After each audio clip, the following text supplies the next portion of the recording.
अच्छा भाई, बिस्मिल्लाह रहमान रहीम। Online students को आवाज आ रही है? मेरी स्क्रीन शेयर हो रही है?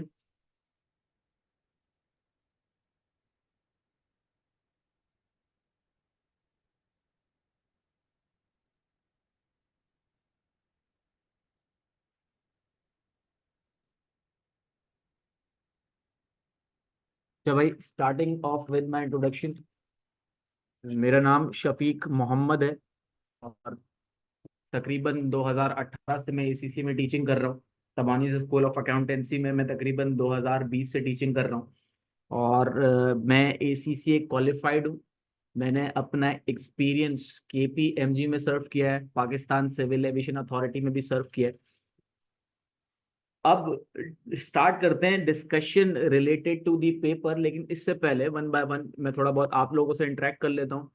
आपका नाम क्या है? शहनीर। शहनीर।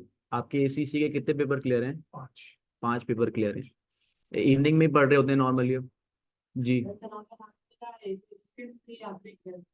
स्किल्स में ही आखिरी एग्जाम है? ठीक है। यही तवानीस में ही? अच्छा। मेरा नाम मोहम्मद अली है और मेरा भी लास्ट ईयर का पेपर है। और मैंने तबानी से स्टार्टिंग की। अच्छा, स्टार्टिंग से इवनिंग में? इवनिंग। अच्छा।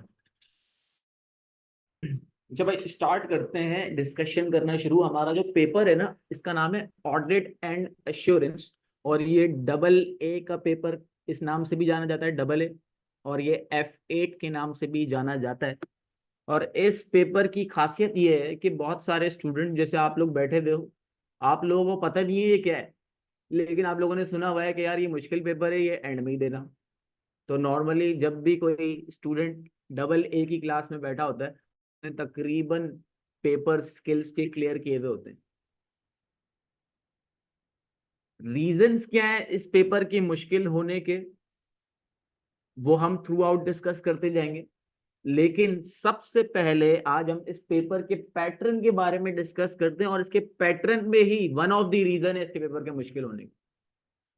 और वो रीजन क्या है कि जब आप इस पेपर का पैटर्न देखेंगे, तो बेटा बाकी पेपर्स की तरह ये पेपर भी 100 मार्क्स का है। और इन 100 मार्क्स में आपके पास दो सेक्शंस होंगे, एक सेक्शन ए और एक सेक्शन बी। सेक्शन ए में आपके पास 3 OTQs होंगे,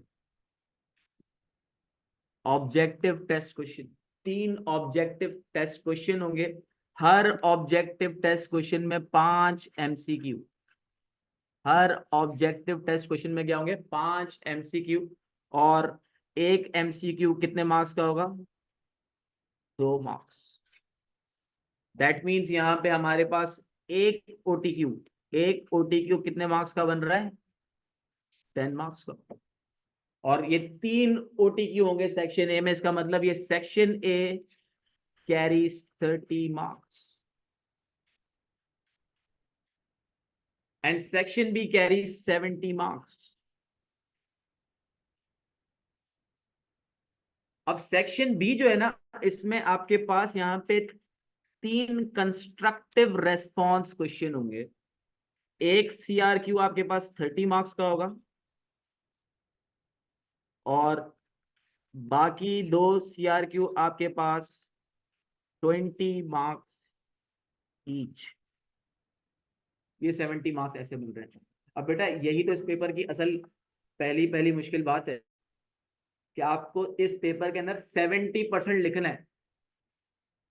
70% ऑफ द पेपर आपको क्या करना है? टाइप करना है। और इस पेपर में या तो 100% या 95% थ्योरी है।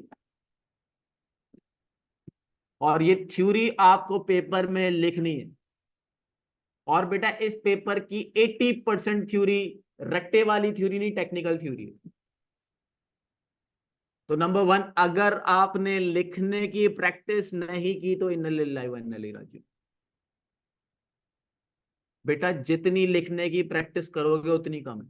क्यों? क्योंकि हमारा प्रॉब्लम ये है कि हम जहन में जो सोचते हैं उसको ट्रांसफॉर्म नहीं कर पाते, अपने अपने ख्यालात का इजहार नहीं कर पाते हम लोग।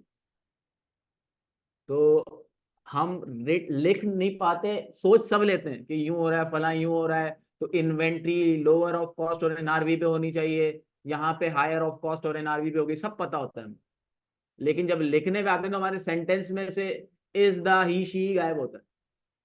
तो लिखने की प्रैक्टिस यहाँ पे बहुत इंपॉर्टेंट है। One of the reason of this paper के यहाँ बच्चा फेल होता है या स्ट्रगल करता है, वो ये मेरे लिहाज से ये एक reason, one and all reason है ये। बाकी रीजंस को तो हम कंसिडर कर सकते हैं, लेकिन ये मेजर रीजन है इस पेपर का पैटर्न, कि हमें लिखना पड़ रहा है बहुत ज्यादा। और लिखना भी क्या पड़ रहा है, थ्योरी लिखनी पड़ रही है। थ्योरी की मिसाल इसमें ऐसी है, जैसे मिसाल के तौर पे, और टेक्निकल थ्योरी की जब मैं बात कर रहा हूँ ना, तो टेक्निकल थ्योरी की यहाँ मिसाल ऐसी है कि हमें पता है IAS2 इन्वेंट्री क्या कहता है, inventory must be valued at lower of cost और एनआरवी। अब वो तो हम कैलकुलेशन कर देते ना, यहाँ पे हमें यही बात लिख के बतानी होगी।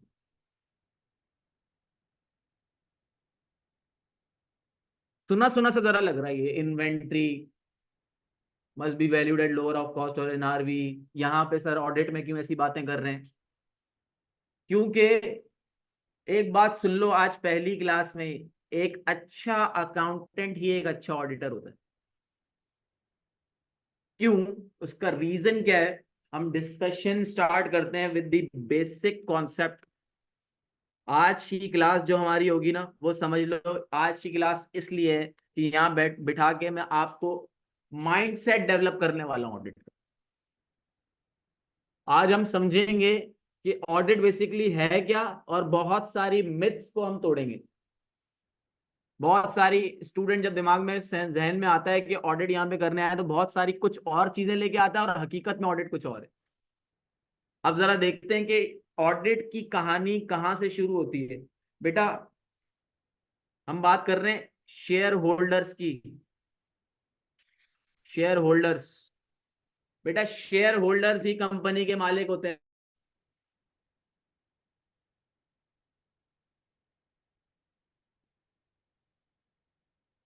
लेकिन कंपनी को चलाता कौन है, आप सबको पता है। कौन चलाता है भाई? डायरेक्टर्स। कंपनी को मैनेज कौन कर रहा है? डायरेक्टर्स।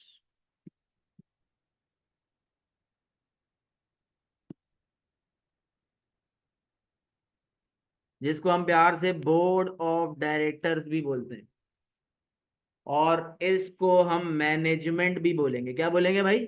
मैनेजमेंट। अब बेटा यहां बात हो रही है लिस्टेड कंपनी की। यहां किसकी बात हो रही है? लिस्टेड कंपनी की। बेटा कंपनी को चलाने वाले डायरेक्टर्स, कंपनी के ऑनर कौन है? Share holders. और इन मैनेजमेंट को यानी डायरेक्टर्स को अपॉइंट कौन करता है?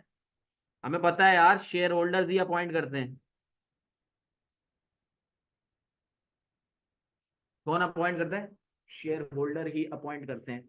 और आपको, आपने सुना है अपनी प्रीवियस नॉलेज के अंदर, principal agent relationship. Share holder appoint करता है डायरेक्टर्स को, और डायरेक्टर्स का काम है कि शेयर होल्डर्स के बेस्ट इंटरेस्ट में काम करे। सुना है ना?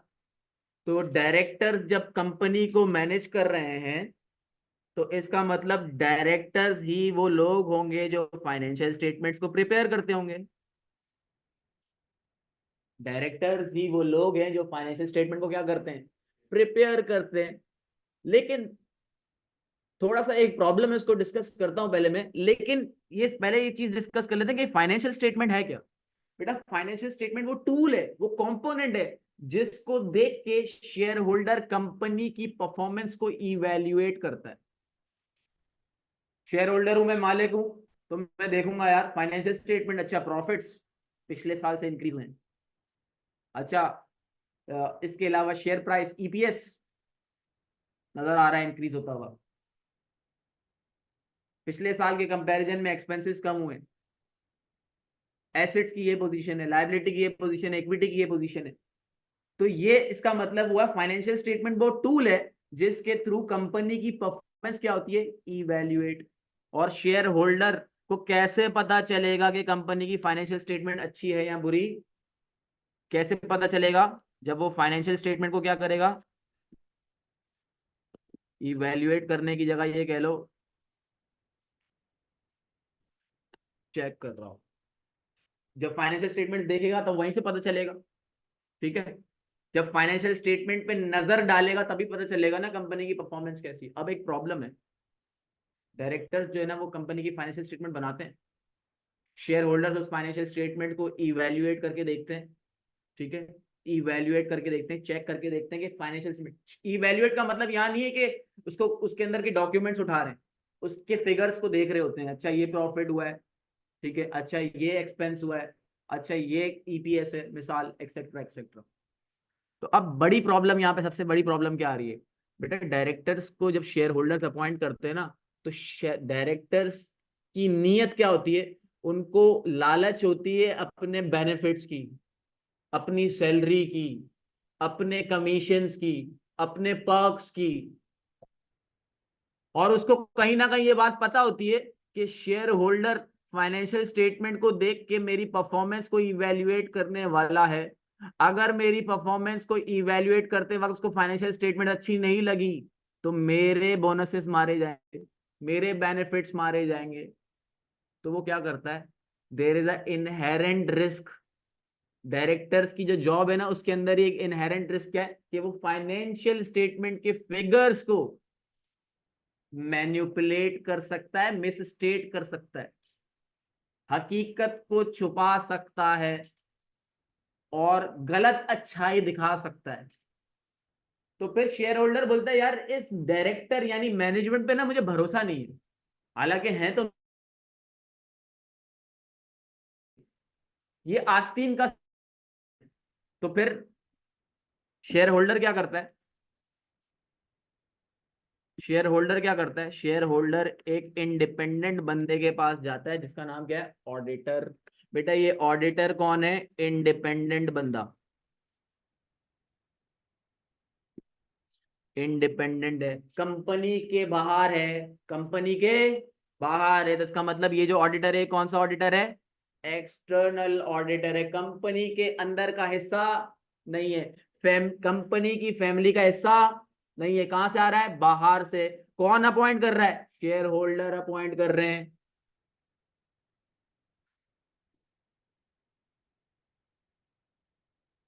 शेयर होल्डर अपॉइंट किसको कर रहे हैं, ऑडिटर को। बेटा क्यों अपॉइंट कर रहे हैं, ऑडिटर को शेयर होल्डर इसलिए अपॉइंट कर रहा है कि यार देखो जरा ये जो फाइनेंशियल स्टेटमेंट्स बनी है इसको चेक करके बताओ कि ये सही भी है या नहीं। इसका मतलब जो ऑडिटर अपॉइंट हुआ है वो क्या करेगा, इस फाइनेंशियल स्टेटमेंट को चेक करेगा यानी टेस्ट करेगा।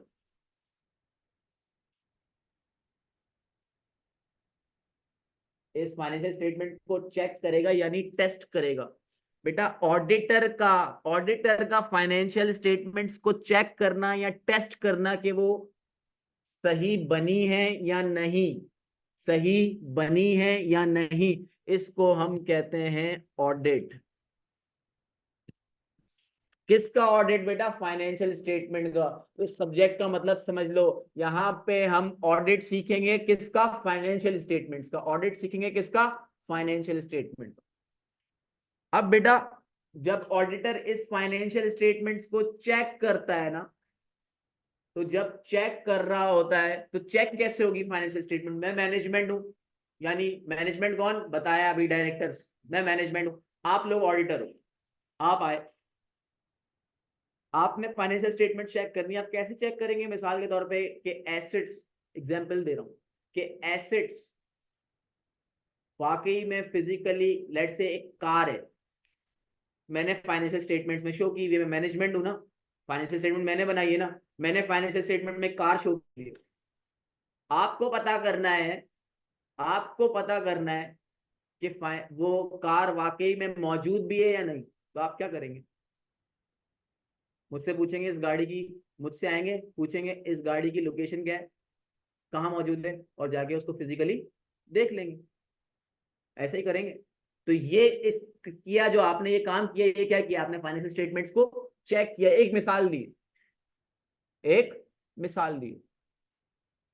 तो ऑडिटर फाइनेंशियल स्टेटमेंट्स को चेक करता है, जिसको हम क्या कहते हैं, audit of the financial statement. और उसके बाद ऑडिटर क्योंकि फाइनेंशियल स्टेटमेंट्स को चेक कर रहा है, तो चेक करने से शेयर होल्डर को कैसे पता चलेगा फाइनेंशियल स्टेटमेंट सही है या नहीं, यकीनन ऑडिटर को फाइनेंशियल स्टेटमेंट्स को चेक करने के बाद उस पर क्या देना पड़ेगा, कुछ ना कुछ ओपिनियन देना पड़ेगा। यानी ऑडिटर क्या करेगा, देखो ऑडिटर क्या करेगा बेटा, ऑडिटर ऑडिट करेगा किसका, फाइनेंशियल स्टेटमेंट्स का, और फाइनेंशियल स्टेटमेंट्स का ऑडिट करने के बाद क्या देगा, ओपिनियन। के ओपिनियन क्या, मेरे हिसाब से सही है, मेरे हिसाब से सही नहीं है,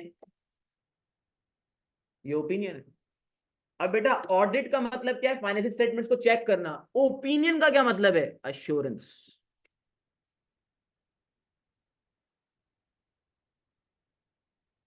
तो आपका सब्जेक्ट क्या बन रहा है बेटा यहाँ पे, audit and assurance, double A. Audit का क्या मतलब है, फाइनेंशियल स्टेटमेंट्स को चेक करना, और अश्योरेंस का क्या मतलब है, जो चेक की हुई फाइनेंशियल स्टेटमेंट है उस पर ओपिनियन देना। यहां तक कोई ऐसी बात जो दिल को बहुत बुरी लगी और दिमाग में नहीं घुसी हो, पक्का। अब बेटा जब ऑडिटर ऑडिट करने आता है ना, तो फाइनेंशियल स्टेटमेंट को ऑडिट करने आता है, और फाइनेंशियल स्टेटमेंट कौन बनाता है, मैनेजमेंट। और आपको पता है कि फाइनेंशियल स्टेटमेंट्स कैसे प्रिपेयर होती हैं, एनुअली। फाइनेंशियल स्टेटमेंट्स कैसे प्रिपेयर हो रही है, एनुअली प्रिपेयर हो रही है। पूरे 12 महीने की फाइनेंशियल स्टेटमेंट्स हैं, इसका मतलब उसके अंदर पूरे 12 महीने की ट्रांजेक्शन हैं।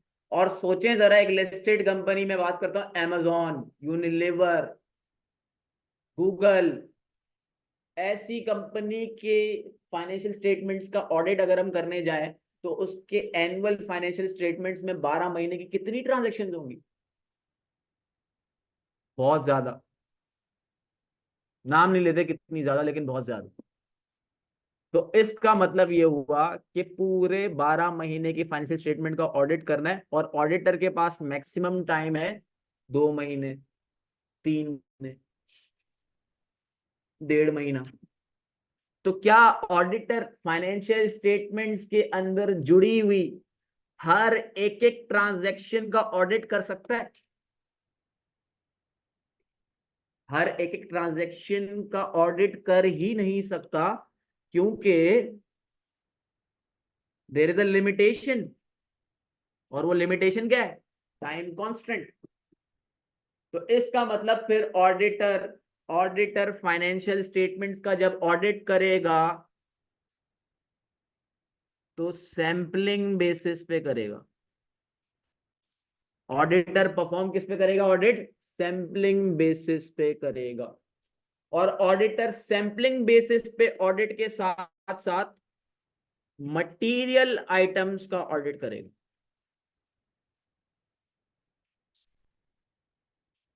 Audit is perform on sampling basis, बल्कि आगे लिखी हुई है, तो सैंपलिंग बेसिस पे ऑडिटर ऑडिट करेगा। और मटेरियल आइटम्स का, बेटा वो आइटम्स जिनसे, मटेरियल का मतलब क्या होता है, आप लोग फाइनेंशियल रिपोर्टिंग सारे पढ़े हुए हो, आई होप। बेटा मटेरियल आइटम्स का मतलब होता है इंपॉर्टेंट आइटम्स, इंपॉर्टेंट आइटम्स, यानी वो आइटम्स जिनके होने या ना होने से इंटेंडेड यूजर के इकोनॉमिक डिसीजन पे फर्क पड़ता है। लेट से अगर मैं, कोई ट्रांजैक्शन मिस स्टेटेड है $100 की, प्रॉफिट है 5 मिलियन, $100 का एक एक्सपेंस मिस स्टेटेड है, खल्ली बल्ली क्या फर्क पड़ता है, इमटीरियल।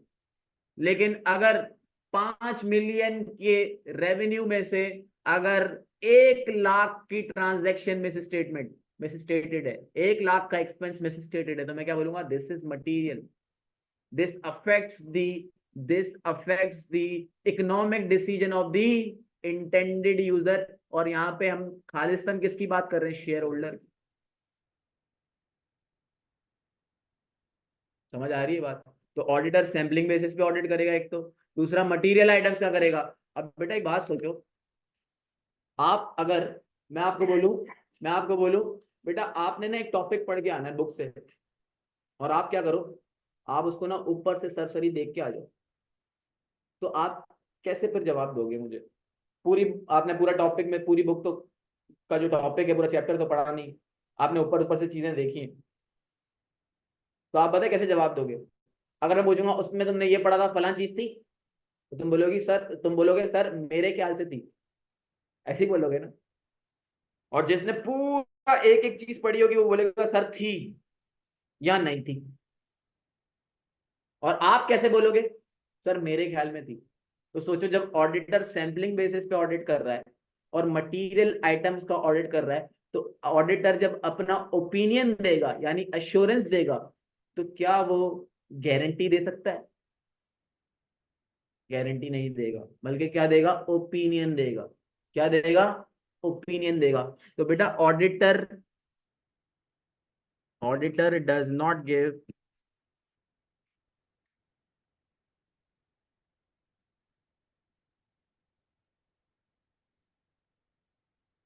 guarantee.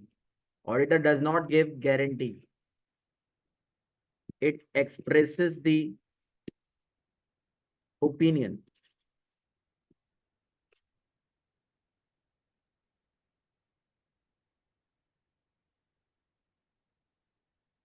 और ऑडिटर की लैंग्वेज भी ऐसी होती है, इन आर ओपिनियन, फाइनेंशियल स्टेटमेंट को चेक करने के बाद बोलता है इन our opinion the financial statement gives true and fair view. मेरे ख्याल में फाइनेंशियल स्टेटमेंट बिल्कुल ठीक। सही। समझ में आ रहा है ऐसा क्यों हो रहा है? क्योंकि ऑडिटर मटेरियल आइटम्स का ऑडिट करता है और सैंपलिंग बेसिस पे करता है। पूरी ट्रांजैक्शंस, बेटा ट्रांजैक्शंस जो सारी की सारी ट्रांजैक्शंस आइटम्स होते हैं ना फाइनेंशियल स्टेटमेंट में, उसको हम कहते हैं पॉपुलेशन। क्या बोलते हैं? पॉपुलेशन। आगे पढ़ेंगे, आज मैं सिर्फ मैंने अभी बताया था आपको, मैं माइंड सेट बना रहा हूं अब, तो मैं सारी चीजों को ऊपर ऊपर से बोलूंगा बस। तो पॉपुलेशन, पूरी पॉपुलेशन यानी सारी ट्रांजैक्शंस, ऑडिट की सारी ट्रांजैक्शंस का ऑडिट ऑडिटर नहीं करता, बल्कि सिर्फ और सिर्फ सैंपलिंग बेसिस पे करता है और मटेरियल आइटम्स पे करता है।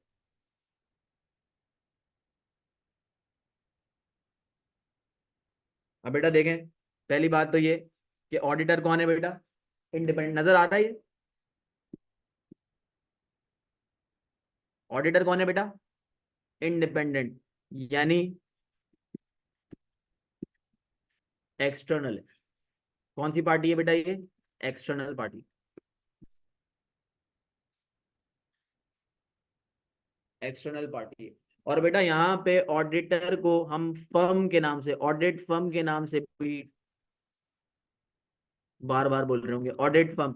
जब भी मैं बोलूंगा फर्म तो आप समझ जाना किसकी बात हो रही है, ऑडिटर की बात हो रही है। बेटा ऑडिटर को अपॉइंट कौन करता है? Share holders. किधर? एनुअल जनरल मीटिंग में, एजीएम में ऑडिटर को शेयर होल्डर्स अपॉइंट करते हैं। बेटा होता क्या है, आपने कॉर्पोरेट गवर्नेंस पढ़ा है, आपको पता है कमेटीज होती हैं। एक ऑडिट कमेटी होती है, वो ऑडिट कमेटी क्या करती है, जितने भी ऑडिटर्स हैं, मिसाल के तौर पे केपीएमजी है, ईवाई है, डिलॉयट है, एक्सेट्रा, जितनी भी ऑडिट फर्म है, उनको शॉर्टलिस्ट करता है। और कुछ नाम ऑडिट फर्म, ऑडिट कमेटी कर रही है सब। ऑडिट कमेटी कहाँ होती है? कंपनी के अंदर ही होती है। ऑडिट कमेटी कहाँ होती है? कंपनी के अंदर ही होती है। और वो ऑडिट फर्म, ऑडिट फर्म को शॉर्टलिस्ट करके कुछ नाम एजीएम में शेयर होल्डर्स के सामने प्रेजेंट कर देती, और फिर शेयर होल्डर उनको अपॉइंट करते। सही। बेटा ऑडिट किसका हो रहा है? फाइनेंशियल स्टेटमेंट का। तो हमारा सब्जेक्ट मैटर यहाँ पे क्या है? Financial statement. बेटा हम यहाँ पे किस चीज का ऑडिट करना है? फाइनेंशियल स्टेटमेंट का ऑडिट सीखना है। यहाँ पे हम फाइनेंशियल स्टेटमेंट का ऑडिट सीखना है। बेटा फाइनेंशियल स्टेटमेंट कौन प्रिपेयर करता है? मैनेजमेंट यानी कंपनी। एक और बात याद रखना, एक और बात याद रखना, इसी के साथ लिख रहा हूं बेटा, ऑर्गेनाइजेशन के, कंपनी के कंट्रोल्स होते हैं ना, उन कंट्रोल्स को भी मैनेजमेंट ही बनाती है। Controls, internal controls. बेटा मिसाल के तौर पे यहाँ तबानी में कैमरा, कमरे में कैमरा लगा हुआ है इस कमरे में, तो सोचें ये कैमरा अगर तबानीस का ऑडिट हो रहा है, तो ये कैमरा तबानीस का ऑडिट हो रहा है, ये कैमरा ऑडिटर लगाएगा आगे? किसने लगाया है? तबानीस की मैनेजमेंट ने लगाया है। आप क्लास के अंदर आने से पहले तबानीस में जब इंटर होते हैं तो आपने कार्ड स्वैप करना होता है। अब तबानीस का ऑडिट हो रहा है तो क्या ये कार्ड स्वैपिंग मशीन क्या ऑडिटर आके लगाया? नहीं, मैनेजमेंट ने लगाई हुई है। तो इसका मतलब कंट्रोल्स, बेटा कंट्रोल्स को, इंटरनल कंट्रोल्स को,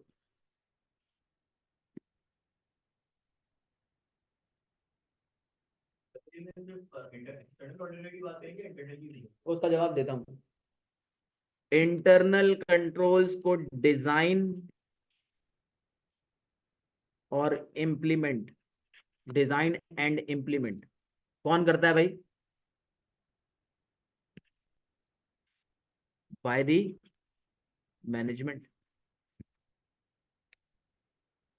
सही। अब बेटा फाइनेंशियल स्टेटमेंट, क्योंकि मैंने बताया था डायरेक्टर जो बैठे हैं उनकी नीयत के अंदर इनहेरेंटली खोट है, क्योंकि उनकी जॉब ऐसी है भाई, उनको सैलरी चाहिए, उनको बेनिफिट्स चाहिए और उनको अच्छी परफॉर्मेंस दिखानी है शेयर होल्डर्स को।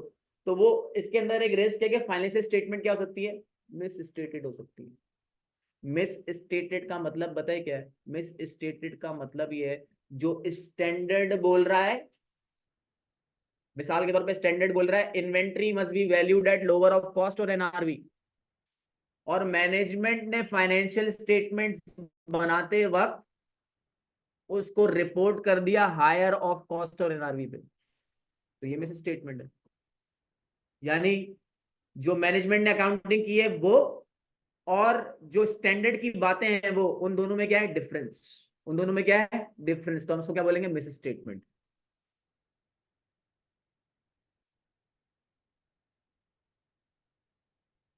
Difference between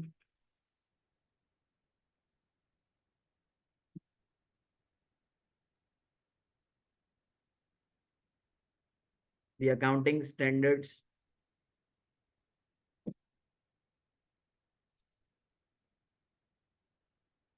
application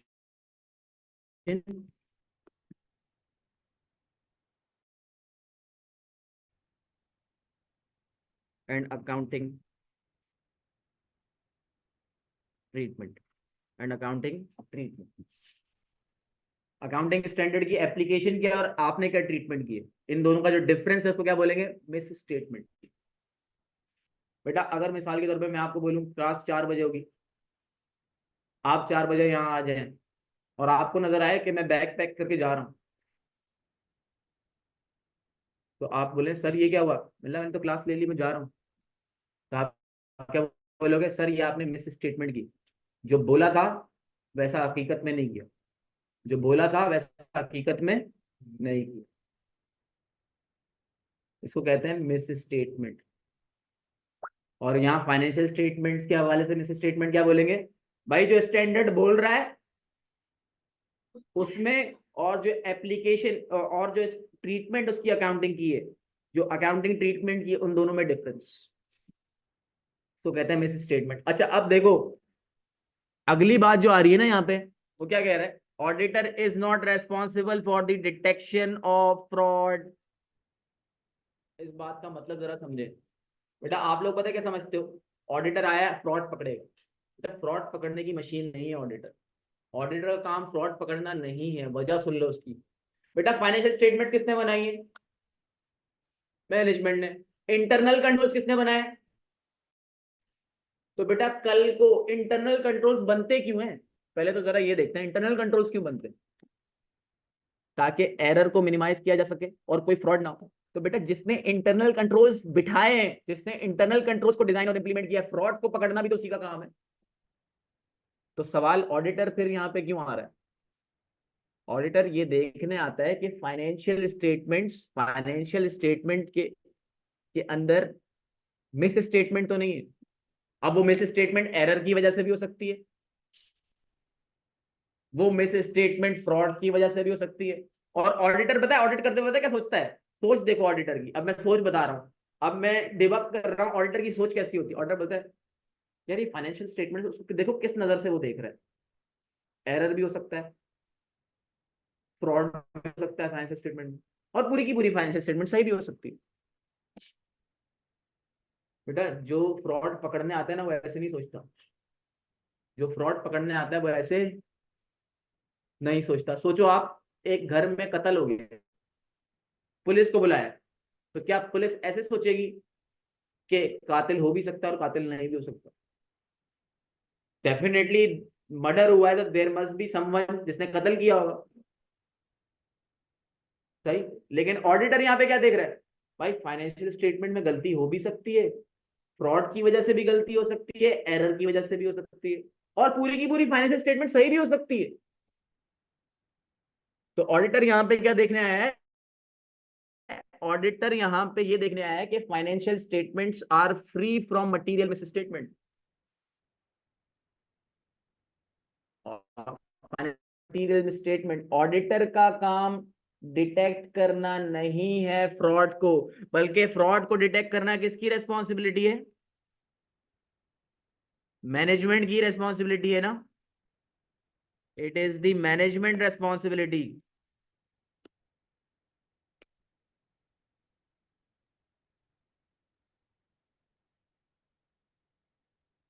to detect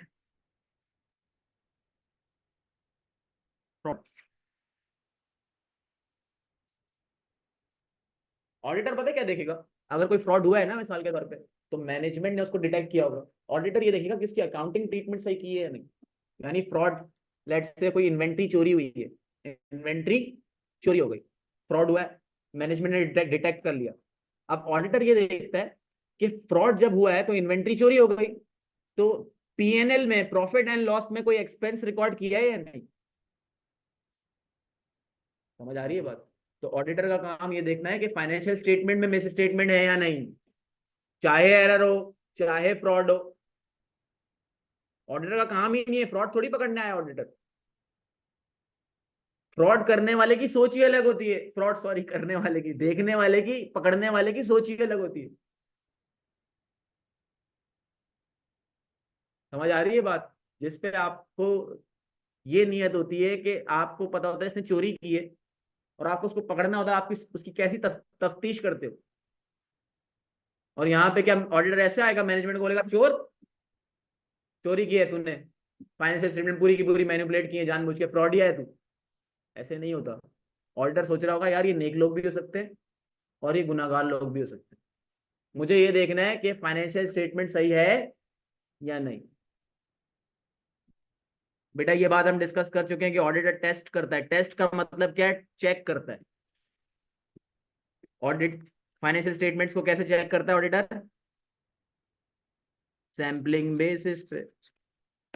और ये भी बात डिस्कस हो चुकी है कि मटेरियल आइटम्स को टेस्ट करता है ऑडिटर। यहां तक कोई मसला, कोई सवाल, कोई ऐसी बात? बेटा अब ये बात भी डिस्कस हो चुकी है कि ऑडिटर फाइनेंशियल स्टेटमेंट को चेक करता है और देन उसके बाद क्या एक्सप्रेस करता है? ओपिनियन। फाइनेंशियल स्टेटमेंट मेरे ख्याल में ठीक है, फाइनेंशियल स्टेटमेंट मेरे ख्याल में ठीक नहीं है। अब बेटा ये एक बात हो रही है, audit is a systematic approach. बेटा audit is a planned activity. ऐसे नहीं है हम आए और हमने छापा मार दिया। ऐसे नहीं है कि हम आए, लेट से यूनिलीवर का ऑडिट करना है, हम केपीएमजी है, हमारा दिल किया हम पहुंचे यूनिलीवर में, हमने छापा मार दिया, फाइनेंशियल स्टेटमेंट दिखा। ऐसा नहीं है। होता क्या है, एजीएम के अंदर शेयर होल्डर्स अपॉइंट करते हैं ऑडिटर को। ऑडिटर का यानी फर्म का, और क्लाइंट का यानी कंपनी का। क्लाइंट कौन है? कंपनी जिसका ऑडिट, क्लाइंट कौन है? जिसका ऑडिट हो रहा है। फर्म कौन है? जो ऑडिट कर रही है। फर्म और क्लाइंट का आपस में एक एग्रीमेंट होता है, उस एग्रीमेंट में बहुत सारी बातें तय होती हैं। फिर उसके बाद ऑडिटर आता है, ऑडिटर प्लानिंग करता है। मुझे एक बड़ी कंपनी का, इतनी बड़ी कंपनी का, लिस्टेड कंपनी का ऑडिट करना है, लेट्स से यूनिलीवर का, तो मैं पहले प्लानिंग करूंगा, देखूंगा रिस्क कहाँ मौजूद है, देखूंगा कि मुझे अगर कोई भी एक्शंस करने हैं ना, क्योंकि फाइनेंशियल स्टेटमेंट्स को चेक करने के लिए कोई ना कोई क्या करने पड़ेंगे? एक्शंस। तो अगर मुझे कोई भी एक्शंस करने हैं ना, तो पीछे उसके पीछे कौन से एक्शंस करने हैं उसकी प्लानिंग होनी चाहिए। फिर स्टार्ट करता है auditor field work. 12 systematic approach को हम डिस्कस करते हैं, थोड़ी देर बाद पूरी अप्रोच डिस्कस करेंगे ऊपर ऊपर से। बेटा सिस्टमेटिक अप्रोच का मतलब क्या? Audit is a planned activity.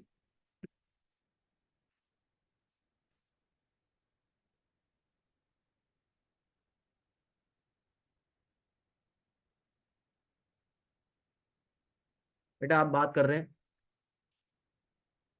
कि ऑडिटर को अपॉइंट कर लिया, ठीक है। ऑडिटर को अपॉइंट करने के बाद ऑडिटर ने प्लानिंग कर ली। अब अल्टीमेटली ऑडिटर क्या करने आ रहा है? फाइनेंशियल स्टेटमेंट्स को चेक। तो फाइनेंशियल स्टेटमेंट्स को चेक करने के लिए आप डॉक्टर के पास जाते हो, वो आपका बुखार चेक कर रहा, अगर बुखार उसको चेक करना है कि कितना है, तो वो प्रोसीजर अप्लाई करेगा ना कोई थर्मामीटर लगाएगा तो पता चलेगा बुखार कितना है। तो इसका मतलब ऑडिटर भी फाइनेंशियल स्टेटमेंट्स को चेक करने से पहले कोई ना कोई प्रोसीजर्स, कोई ना कोई एक्शंस। बेटा प्रोसीजर का क्या मतलब है? प्रोसीजर का क्या मतलब है? Actions of the auditor.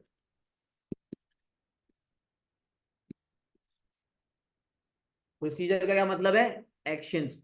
किसके एक्शन है बेटा? ये ऑडिट प्रोसीजर की बात हो रही है, इसका मतलब ये एक्शन किसके हैं?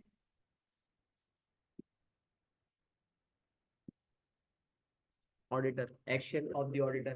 बेटा फाइनेंशियल स्टेटमेंट को चेक कर रहे हैं ना, तो कोई एक्शन लगा के कोई ना कोई आउटपुट ही निकालना होगा ना। मिसाल, गाड़ी वाकई में मौजूद है या नहीं, तो एक्शन क्या है? मैं जाके देख रहा हूं। एक्शन क्या है? मैं जाके देख रहा हूं। गाड़ी मौजूद है ये देखने, ये क्या है? सबूत।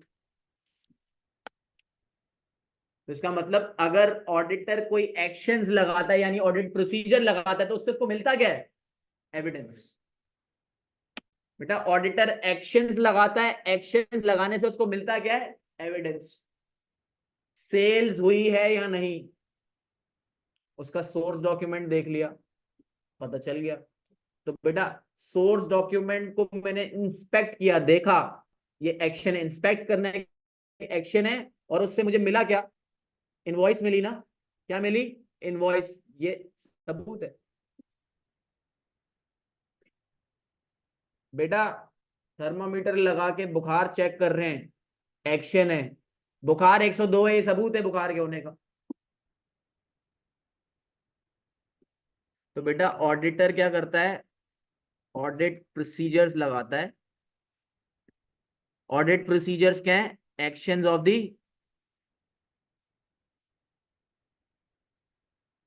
ऑडिटर। और ये एक्शंस लगाने से उसको मिलता क्या है? एविडेंस। बेटा ये समझे, ऑडिट प्रोसीजर एक इनपुट है और उसका आउटपुट क्या है? एविडेंस। तो भाई अगर ऑडिटर की हमने बात की, वो ओपिनियन देगा, तो वो यही तो, जैसे जज जज फैसला सुनाता है तमाम सबूतों और गवाहों को मद्देनजर रखते हुए, तो ऑडिटर भी यही बोलेगा कि इन एविडेंस को मद्देनजर रखते हुए ये एविडेंस मिले। कैसे मिले? ऑडिट प्रोसीजर लगा के। कैसे मिले? ऑडिट प्रोसीजर लगा के। बेटा कुछ ऑडिट प्रोसीजर्स,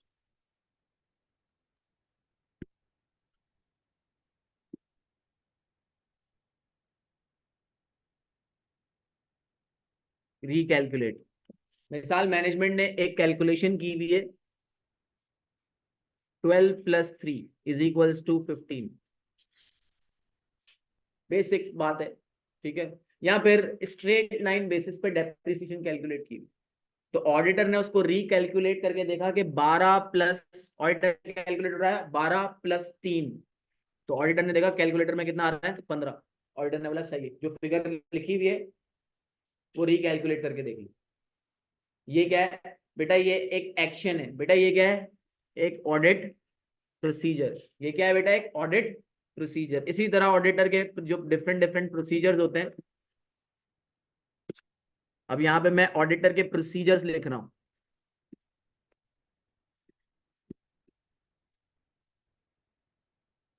बेटा ऑडिटर के प्रोसीजर, जीटीजी एक पब्लिशर था, उसके अंदर उसने ऑडिट प्रोसीजर को इस तरह लिखा हुआ था। निमोनिक बना के। कायरो।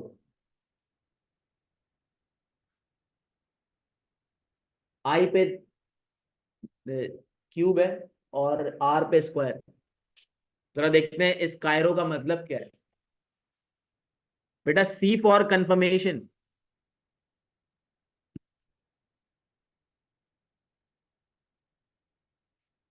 बेटा सोचें, आप ऑडिटर बन के सोचें। आप आए, मैं मैनेजमेंट हूं, आप ऑडिट करने आए। मैंने बोला रिसीबल मिस्टर ए से रिलेटेड, मिस्टर अफलातून से रिलेटेड रिसीबल का बैलेंस 50,000 है। तो आप बताए क्या सोच रहे हो? आप फाइनेंशियल स्टेटमेंट को चेक करने आए हो, आपको कंफर्म करना है ना रिसीबल का बैलेंस, कंफर्म करना है ना। आपने बोला मिस्टर अफलातून से ही पूछ लेते हैं कंफर्म करके, यानी कंफर्मेशन लेटर भेज के पूछ लेते हैं मिस्टर अफलातून से। मैंने बोला बैंक का बैलेंस 5 मिलियन है, आपने बोला बैंक से कंफर्मेशन कर लेते। मैंने बोला भाई सप्लायर का बैलेंस, मिस्टर सी का सप्लायर है हमारा मिस्टर सी, उसका बैलेंस 1 मिलियन है, आपने बोला सप्लायर से कंफर्म कर लेते हैं लेटर भेज के। तो कंफर्मेशन किस लिए यूज होती है?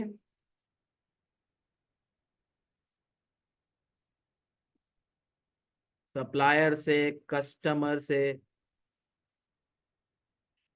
बैंक से, क्या पता करने के लिए?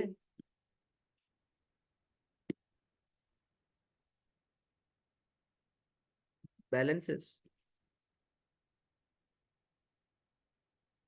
बेटा इसके बाद A for analytical procedures.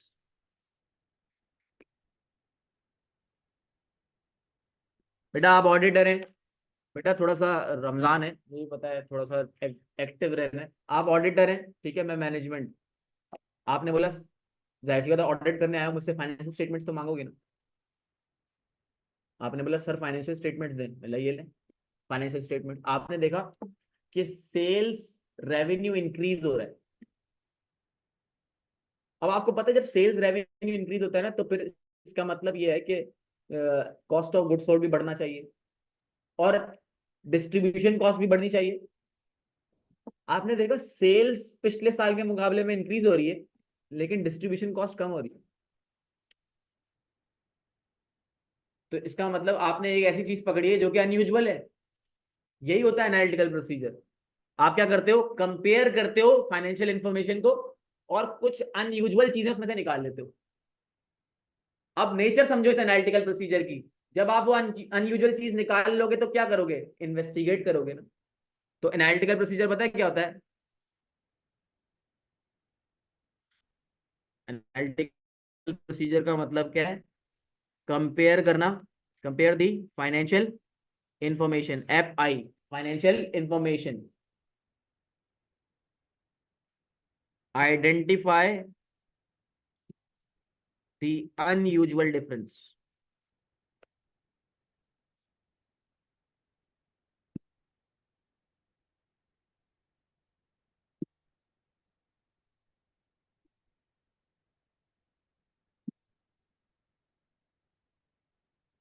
Identify the unusual difference, और इस अनयूजुअल डिफरेंस को फिर आप क्या करोगे? इन्वेस्टिगेट। इस अनयूजुअल डिफरेंस को आप क्या करोगे? इन्वेस्टिगेट। तो बेटा फाइनेंशियल स्टेटमेंट को देखते ही ऑडिटर पता है क्या बोलता है? सेल्स बढ़ी है, सेल्स बढ़ी है, इसका मतलब क्या है? डिस्ट्रीब्यूशन कॉस्ट भी बढ़नी चाहिए। तो देखा डिस्ट्रीब्यूशन कॉस्ट कम हो रही है, चलो पता करते हैं, इन्वेस्टिगेट करते हैं। ऑडिटर ऐसे भी एनालिटिकल प्रोसीजर लगाता है। मैनेजमेंट के पास आएगा, पहले प्रॉफिट एंड लॉस देखा, बोला देखा वेजेस से रिलेटेड एक्सपेंस है 5 मिलियन का मिसाल। ऑडिटर आया, बोला अच्छा 5 मिलियन। मैनेजमेंट के पास आके बैठा, आप लोग ऑडिटर हो, मेरे पास आके बैठे, आप पता है कैसे बात करेंगे? सर आपके नंबर ऑफ एम्प्लॉयज कितने? बोला इतने। बोला सर, मैंने बोला 50, नंबर ऑफ एम्प्लॉयज कितने? 50। ठीक है, तो आपने बोला सर एवरेज सैलरी कितनी देते हैं एक एम्प्लॉय को? मैंने लेट से फॉर्मूला 1.5 लाख। आप क्या करोगे? फॉर्म 50 मल्टीप्लाई बाय 1.5 लाख करोगे और देखोगे कि जो प्रॉफिट एंड लॉस में फिगर थी वो उससे मैच हो रही है या नहीं। अगर मैच हो रही है तो ठीक है, वरना क्या करोगे? Investigate. This is known as analytical procedure. बेटा फिर आई, आई क्या है बेटा? 3, आई 3 है ना यहाँ पे। बेटा एक आई है इंक्वायरी,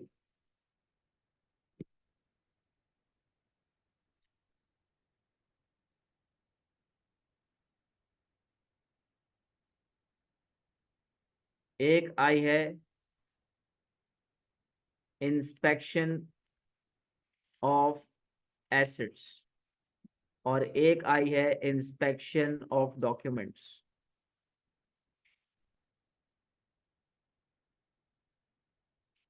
बेटा इंक्वायरी, आप ऑडिटर हो, आप आए हो, ठीक है, आप ऑडिटर हो, आप आए हो, और आपने फाइनेंशियल स्टेटमेंट्स में ढूंढते ढूंढते आपने देखा कि इस साल हमने नॉन करंट एसेट की यूजफुल लाइफ जो है ना वो इंक्रीज कर दी। जितनी भी बिल्डिंग्स थी ना, जितनी भी बिल्डिंग्स थी, हमने उन नॉन करंट एसेट की यूजफुल लाइफ क्या कर दी है? बिल्डिंग्स की लाइफ इंक्रीज कर दी है। तो आप आओगे मुझसे इंक्वायरी करोगे, बस सर किस बेसिस पे आपने लाइफ इंक्रीज कर दी? अच्छा, मैंने बेसिस बता दिया आपको, मिसाल, ठीक है, मैं बोलूंगा कि यार हमने कुछ कैपिटल एक्सपेंडिचर किए थे जिसकी वजह से यूजफुल लाइफ बढ़ गई। आपने बोला बिल्डिंग की है आपने, क्या सारी बिल्डिंग्स की है? आप मुझसे सवालात किस तरह के पूछ रहे हो? बेटा आपके सवालात देखो, आपके सवालात में से अकाउंटिंग निकल रही है। सारी क्लास ऑफ एसेट की है? मैंने ला यस। तो ये आपने क्या किया है? इंक्वायरी की है। इंक्वायरी किस चीज की होती है भाई? मैनेजमेंट से इंक्वायरी होती है, मैनेजमेंट से इंक्वायरी होती है। किस तरह की इंक्वायरी और हो सकती है? सर कंट्रोल अकाउंट कौन बनाता है? सर सब्सिडरी लेजर कौन बनाता है? क्या ये दोनों अलग अलग बंदे हैं या एक ही बंदा है? This is inquiry, this is inquiry. Inquiry auditor किससे करता है? बेटा इंस्पेक्शन ऑफ एसेट, बेटा एक नॉन करंट एसेट है, कोरंगी में प्लांट है, कोरंगी में प्लांट है, तो उसको मुझे पता करना है कि फिजिकली एग्जिस्ट भी करता है या नहीं, तो मैं जाके उसको फिजिकली इंस्पेक्ट करूंगा। किस लिए कर रहे हैं बेटा हम ये? फिजिकल एग्जिस्टेंस पता करने के लिए, एसिड, एसिड की फिजिकल एग्जिस्टेंस पता करने के लिए। बेटा मैं आपको बोल रहा हूं कि 5 मिलियन की सेल्स हुई है, 5 मिलियन की सेल्स हुई है। आप बोल रहे हैं मुझे कि कुछ डॉक्यूमेंट्स भी दिखा दें इसके, फिर इनवॉइसेस दिखाएं ना, इनवॉइसेस दिखाएं। मैं आपको बोल रहा हूं कि मैंने इस साल एक बिल्डिंग परचेज की है, आप बोल रहे हैं इसके ऑनरशिप के डॉक्यूमेंट दिखाएं, वाकई आपकी है भी या नहीं? तो ये क्या कर रहे हैं आप? डॉक्यूमेंट्स को इंस्पेक्ट कर रहे हैं ना, इनवॉइसेस को इंस्पेक्ट कर रहे हैं, क्रेडिट नोट्स को इंस्पेक्ट कर रहे होंगे।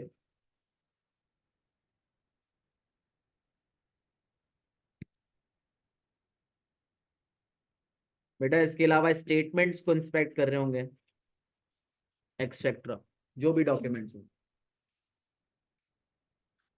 बेटा इसके बाद कायरो में, यहाँ पे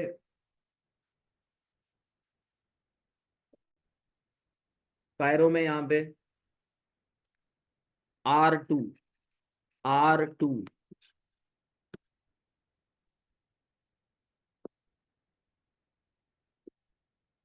बेटा एक R है रीकैलकुलेट, और एक R है रीपरफॉर्म।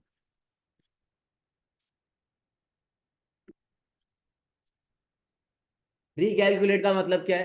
बेटा मैनेजमेंट ने कोई कैलकुलेशन की है, आप ऑडिटर हो, मैंने एक कैलकुलेशन की हुई है 12+3, आपने उसको रीकैलकुलेट कर लिया। मैंने डेप्रिसिएशन कैलकुलेट की हुई नॉन करंट एसेट की, आपने उसको रीकैलकुलेट कर लिया। इसमें वही एग्जांपल मैं यहाँ पे लिख रहा हूँ रेफर करने के लिए। बेटा रीपरफॉर्म क्या है? रीपरफॉर्म का मतलब होता है ऑडिटर कोई काम जो मैनेजमेंट ने किया हो उसको दोबारा खुद से रीपरफॉर्म करे।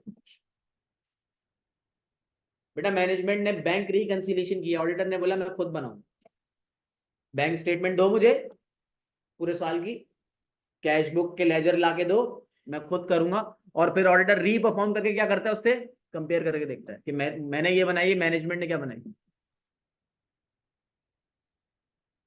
री परफॉर्म का क्या मतलब है, नॉन करंट एसेट का स्केड्यूल बना हुआ है पूरा। आपने मैनेजमेंट को बोला नॉन करंट एसेट रजिस्टर दो, मैं खुद बनाऊं। आपने नॉन करंट रजिस्टर लेके खुद बनाई और फिर कंपेयर की कि वाकई में वैसी की वैसी है, कुछ फर्क है। इसको कहते हैं री परफॉर्म। बेटा री परफॉर्म का मतलब है ऑडिटर उस काम को खुद से दोबारा परफॉर्म कर रहा है, मैनेजमेंट के किए हुए काम को दोबारा परफॉर्म कर रहा है। लास्ट ओ, बेटा ओ का मतलब है यहां पे ऑब्जर्वेशन।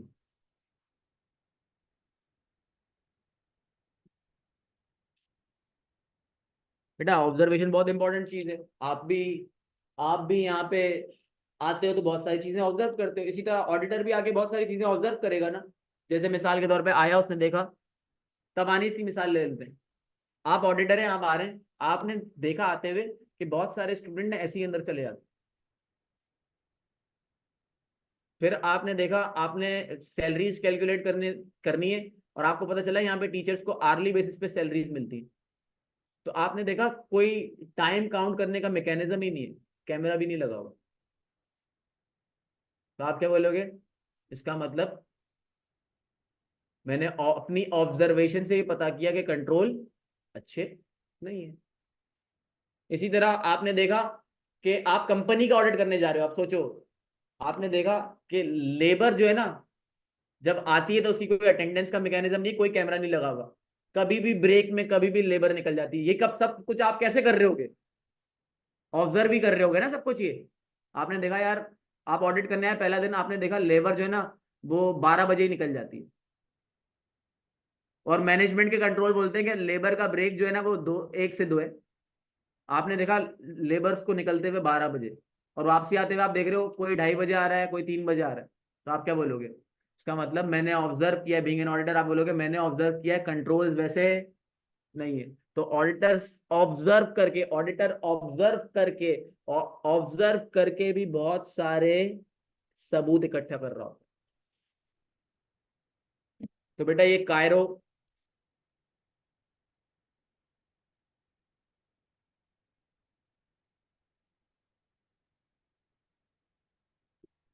में सबसे पहले confirmation, analytical procedure, inquiry, inspection of asset, inspection of documents, recalculate, reperform and then observe. बहरहाल इसको हम डिटेल में सीखेंगे, बहुत डिटेल में सीखेंगे, ये पूरा एक टॉपिक है, ये पूरा एक टॉपिक है, फिलहाल सिर्फ एक झलक थी इसकी।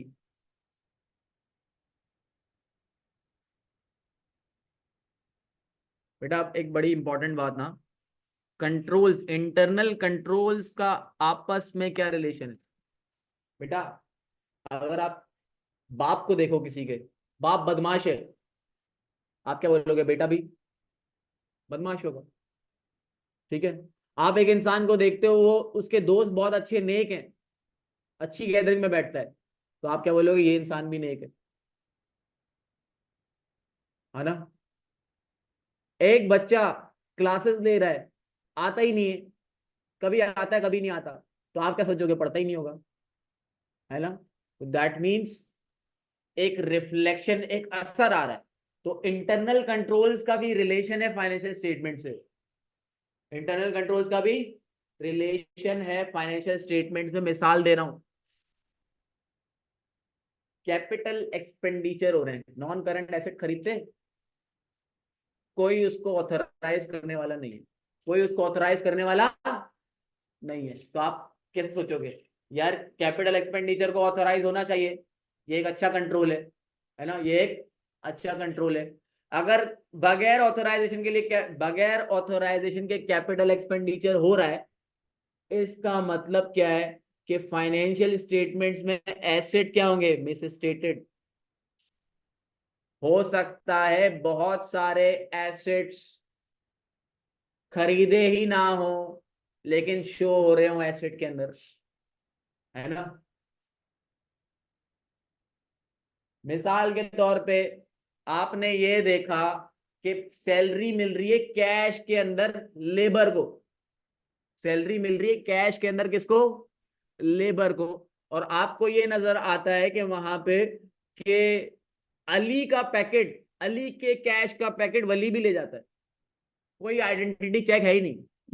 तो आप क्या बोलोगे इसका मतलब?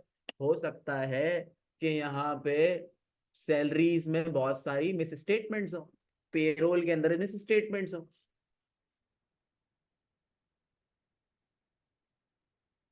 फॉर एग्जाम्पल, कोई नया एम्प्लॉय आता है, तो आप लोग पता है जब नया एम्प्लॉय आता है तो एचआर पहले उसको अपॉइंट करता है, ठीक है? और उसके बाद फिर उसका पेरोल के अंदर भी कोई ना कोई चीज, इंफॉर्मेशन मौजूद होनी चाहिए। आपको, आप गए ऑडिट करने, आपने देखा कि एचआर जब अपॉइंट कर रहा है तो एचआर की पेरोल से आपस में कोई कम्युनिकेशन नहीं है, एचआर की और पेरोल की आपस में कोई कम्युनिकेशन नहीं है। और पेरोल डिपार्टमेंट जो है ना एम्प्लॉयज को इंटर ही एचआर की कम्युनिकेशन के बगैर कर रहा है। भाई एचआर की परमिशन के बगैर पेरोल डिपार्टमेंट पेरोल के अंदर एम्प्लॉयज को ऐड कर देता है। तो आप बोलोगे शायद हो सकता है कि कुछ ऐसे एम्प्लॉयज ऐड हुए हो पेरोल के अंदर जो एग्जिस्ट ही ना करते हो, जिसकी वजह से हो सकता है पेरोल मिसस्टेटेड हो। तो इसका मतलब इंटरनल कंट्रोल्स का ताल्लुक है किससे? फाइनेंशियल स्टेटमेंट से। बेटा आप देखना, बहुत इंपॉर्टेंट बात, फोकस करना इधर। बेटा मैंने बोला इंटरनल कंट्रोल्स का किससे ताल्लुक है? फाइनेंशियल स्टेटमेंट से ताल्लुक है ना। बेटा अगर मैंने देखा, मैं आया, आप लोग ऑडिटर हो, ठीक है, आप लोग ऑडिटर हो, मैं कंपनी हूं। बेटा आपने देखे मेरे इंटरनल कंट्रोल्स, मेरी कंपनी के इंटरनल कंट्रोल्स चेक किए, और आपने बोला इंटरनल कंट्रोल्स आर गुड। आपने इंटरनल कंट्रोल्स को टेस्ट किया और आपने बोला इंटरनल कंट्रोल्स आर गुड। तो इसका मतलब क्या हुआ? अगर इंटरनल कंट्रोल्स अच्छे हैं तो फाइनेंशियल स्टेटमेंट्स में गलतियों के चांसेस कम हो गए ना। तो फाइनेंशियल स्टेटमेंट में रिस्क ऑफ मिस स्टेटमेंट क्या हो जाएगा बेटा? कम हो जाएगा। दूसरी कंडीशन, आपने बोला यार सर शफीक आपकी कंपनी के कंट्रोल्स बहुत घटिया हैं, पुअर कंट्रोल्स। बेटा ये गुड का मतलब स्ट्रॉन्ग कंट्रोल हो गया यहाँ पे, और ये पुअर का मतलब क्या हो गया? Weak controls. आपने बोला सर आपकी कंपनी के कंट्रोल्स बहुत वीक है, तो इसका मतलब आपने बोला अगर कंट्रोल्स वीक हैं तो फाइनेंशियल स्टेटमेंट के अंदर रिस्क ऑफ मिस स्टेटमेंट क्या हो जाएगा भाई? ज्यादा। बात समझ आ रही है?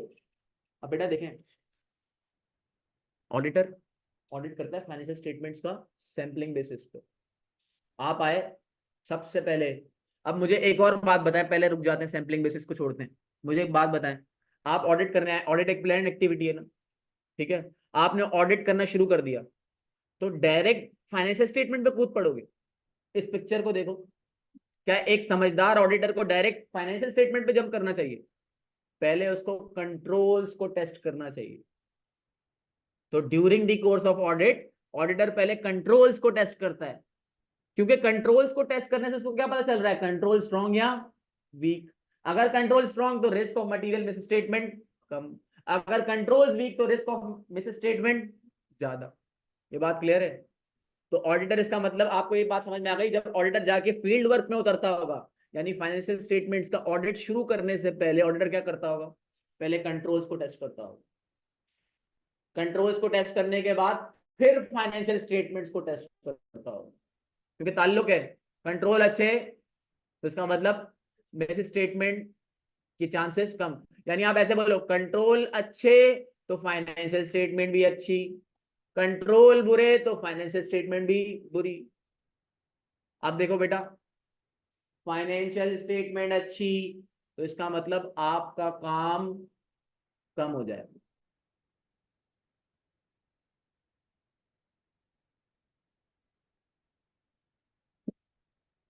अच्छा भाई, देखो बेटा अगर कंट्रोल स्ट्रॉन्ग तो इसका मतलब फाइनेंशियल स्टेटमेंट में मिस स्टेटमेंट के चांसेस कम ना। तो जब आप ऑडिट कर रहे होगे, सोचो, तो आप इस सिचुएशन में जहाँ कंट्रोल स्ट्रांग है, वहां पे आप सैम्पलिंग साइज को कम रखोगे ना। आप बोलोगे हल्का हाथ रखो, टेंशन नहीं है, कंट्रोल्स बहुत अच्छे थे, इसका मतलब रिस्क ऑफ मिस स्टेटमेंट कम है। बेटा खत्म नहीं होगा, आपको पता है कि चांसेस ऑफ रिस्क रिस्क जो है वो खत्म नहीं होता, कभी भी मिनिमाइज होता है। तो हमने बोला यार सैम्पलिंग साइज कम कर दो। और जहां आपको नजर आए कि यार कंट्रोल्स बहुत घटिया थे, वीक थे, तो आप क्या बोलोगे, इसमें तो रिस्क ज्यादा है, तो इसका मतलब सैम्पलिंग साइज भी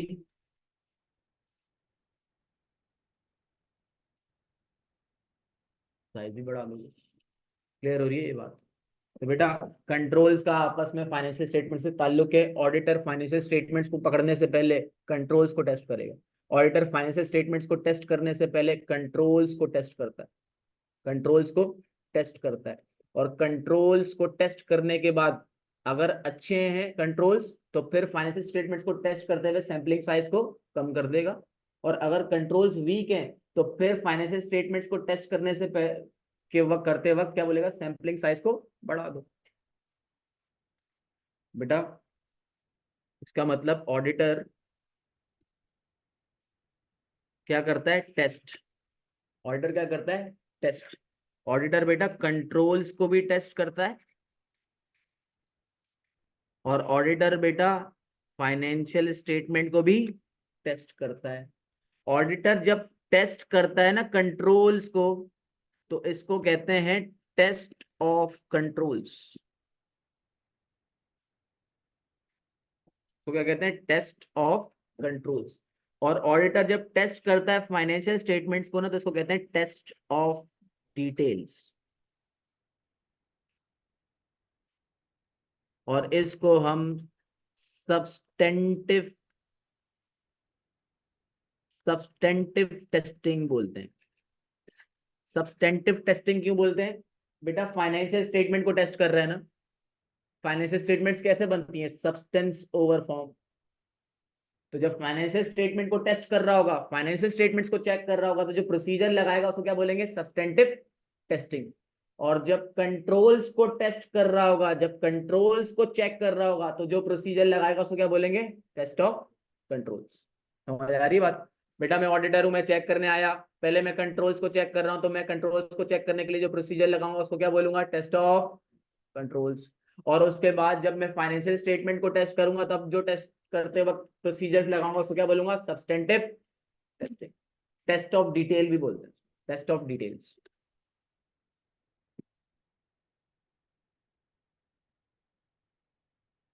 अब बेटा मैंने बात की थी ऑडिट एक सिस्टमैटिक अप्रोच है, यानी प्लान्ड एक्टिविटी। तो सबसे पहले क्या होता है, शेयर होल्डर्स क्या करते हैं, अपॉइंट करते हैं किसको, ऑडिटर को। बेटा ऑडिटर यानी फर्म और क्लाइंट के बीच में एक एग्रीमेंट भी होगा, जिसमें अंडरस्टैंडिंग होगी कि आपका ये काम है, हमारा ये काम है। यानी फाइनेंशियल स्टेटमेंट्स बनाना, मैं मैनेजमेंट, आप ऑडिटर, मैं बोल लूंगा फाइनेंशियल स्टेटमेंट्स बनाना मेरा काम है, आप बोलोगे मेरा काम है फाइनेंशियल स्टेटमेंट्स को चेक करना। मैं बोलूंगा कंट्रोल्स को डिजाइन और इम्प्लीमेंट करना मेरा काम है, और फ्रॉड को डिटेक्ट करना मेरा काम है। आप बोलोगे मेरा काम है फाइनेंशियल स्टेटमेंट्स पे ओपिनियन देना, और मेरा काम है सैम्पलिंग बेसिस पे और मटेरियल आइटम्स को ऑडिट करना। ये एग्रीमेंट हो रहा होगा ना। वरना हो सकता है कि ड्यूरिंग दी ऑडिट आपको मैं बोलने लगूं फाइनेंशियल स्टेटमेंट्स बना चल, आप बोलोगे मैं फाइनेंशियल स्टेटमेंट थोड़ी बनाने आया हूँ भाई, मैं ऑडिट करने आया हूँ उसका। There is expectation gap. मैं ऑडिट करने आया हूँ, आप मुझे फाइनेंशियल स्टेटमेंट बनाने वाला समझ रहे हो। This is known as expectation gap. तो इस शेयर होल्डर्स जब अपॉइंट कर लेते हैं ऑडिटर को, तो एक एंगेजमेंट लेटर, एग्रीमेंट, कॉन्ट्रैक्ट होता है। वो क्यों, ताकि जो एक्सपेक्टेशन है वो पहले से ही डिफाइन हो जाए, कोई गैप ना रहे।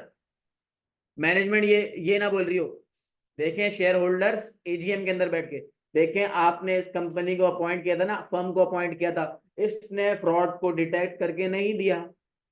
तो आप बीइंग एन ऑडिटर पहले ही डिसाइड कर लेते हो फ्रॉड को डिटेक्ट करना मेरा काम भी नहीं है। तो बेटा फिर क्या हो रहा होगा, सेकंड स्टेप में ऑडिट एंगेजमेंट लेटर साइन होता है।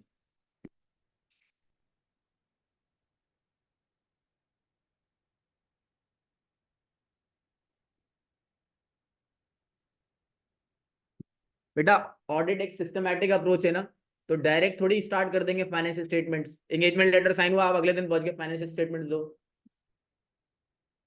सबूत दिखाओ, सोर्स डॉक्यूमेंट दिखाओ, इसके कंट्रोल चेक करने लग गए कैमरा लगा हुआ है या नहीं। पहले आप प्लानिंग करोगे, क्या करोगे,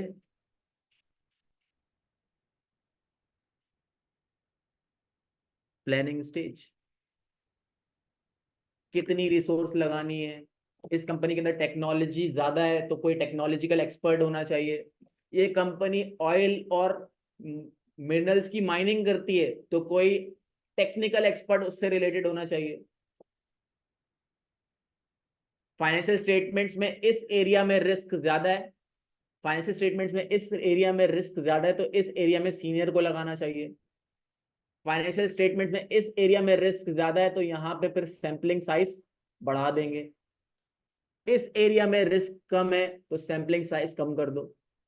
मटीरियलिटी क्या होगी, मटीरियल आइटम्स को ऑडिट करना है ना, मटीरियलिटी क्या होगी, क्या लेवल पे मटीरियलिटी सेट करनी है, इसकी प्लानिंग होगी सारी।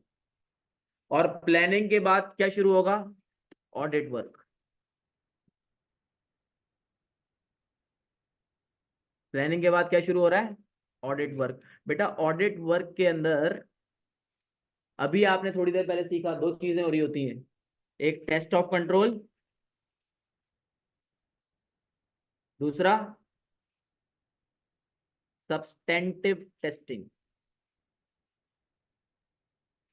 बेटा पेपर के अंदर ना, पेपर के अंदर आपका एक सीआरक्यू यहां से बन के आ रहा होता है, एक सीआरक्यू यहां से बन के आ रहा होता है, और एक सीआरक्यू यहां से बन के आ रहा होता है।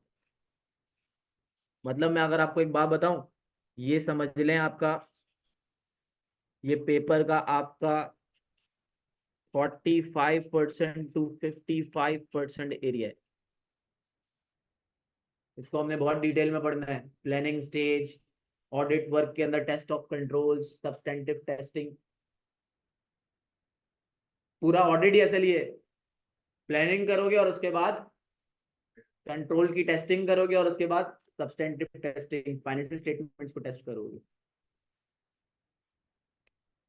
बेटा उसके बाद जब आप पेपर कर लेते हो पूरा तो एक नजर मारते हो ना, रिव्यू करते हो कि कौन, कोई चीजें ऐसी तो नहीं है जो रह गई हो, कोई ऐसी मिस स्टेटमेंट्स जो नहीं है जो मैनेजमेंट ने अभी तक ठीक नहीं की हो, कोई ऐसा मामला तो नहीं है कि गोइंग कंसर्न से कोई प्रॉब्लम तो नहीं है, कंपनी को गोइंग कंसर्न से रिलेटेड कोई चीजें तो नहीं है, ये देख लें। ऑडिट रिपोर्ट साइन होने से पहले कुछ सब्सीक्वेंट इवेंट्स भी तो आ रहे होंगे, उसको एक नजर देख लें, कोई सब्सीक्वेंट इवेंट तो नहीं रह गया। तो बेटा फिर क्या होता है, रिव्यू। ऑडिट वर्क के बाद क्या होगा, रिव्यू। और रिव्यू के बाद क्या होता है, ऑडिटर अपनी रिव्यू करने के बाद क्या देता है, ओपिनियन। ऑडिटर क्या करता है फिर, ओपिनियन देता है किस पे, ऑन दी फाइनेंशियल स्टेटमेंट। इस स्टेज को हम बोलते हैं ऑडिट रिपोर्ट। ये वो टाइम है जिस वक्त ऑडिटर अपना ओपिनियन देता है किसके अंदर, ऑडिट रिपोर्ट के अंदर। तो ये सिस्टमैटिक अप्रोच है। पहले शेयर होल्डर्स अपॉइंट कर रहे होंगे, फिर एंगेजमेंट लेटर साइन हो रहा होगा, फिर उसके बाद प्लानिंग हो रही होगी, फिर ऑडिट का फील्ड वर्क शुरू होगा, फिर रिव्यू करेगा ऑडिटर अपने सारे काम को, और उसके बाद अपना ओपिनियन दे दे। अभी तक कोई सवाल? ये सारी बातें आज की क्लास में बताने का मकसद ये है कि आप जब आज जाओ तो आपके जहन में ये हो कि पढ़ना क्या है। मतलब मैं हर चीज को थोड़ा थोड़ा छेड़ता हुआ आगे, पता है क्यों जा रहा हूँ, ताकि आपको ये पता हो कि यार आज पता चला कि ऑडिट होता है क्या। हम तो ये समझ रहे थे कि ऑडिटर ऑडिटर का काम होता है फ्रॉड को पकड़ना, नहीं।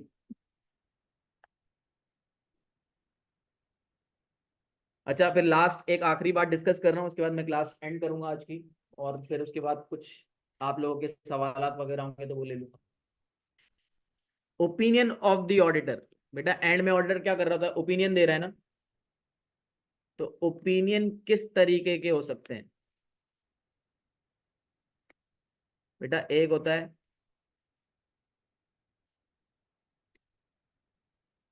मॉडिफाइड ओपिनियन, एक होता है अनमॉडिफाइड ओपिनियन।